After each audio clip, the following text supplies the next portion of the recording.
Some groups are worried about being left out of the tariff relief announced by Prime Minister Mark Carney in St. John's this week. The province's charter of Canadian Federation of Independent Business will have a seat at the table for sessions to navigate the rollout. Here's NTV's Jodi Cooke. Tariff impacts have yet to be measured in Atlantic Canada, but the concerns remain palpable for thousands of small business owners and the association that represents them in this province. We're empowering Canadians to shape our own destiny.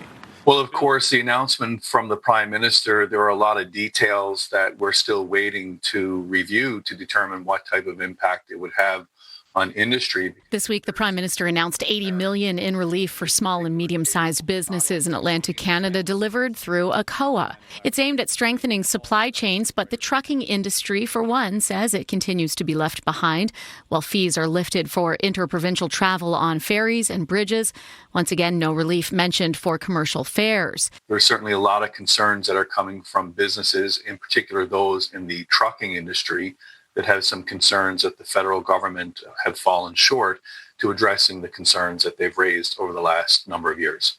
With the relief aimed at supporting supply chains, the trucking industry is just one, wondering where it fits in everything. We need to really get the fine details. There are a number of sessions that are ongoing. They began today with the federal government and a COA, and we'll certainly share that information with our membership.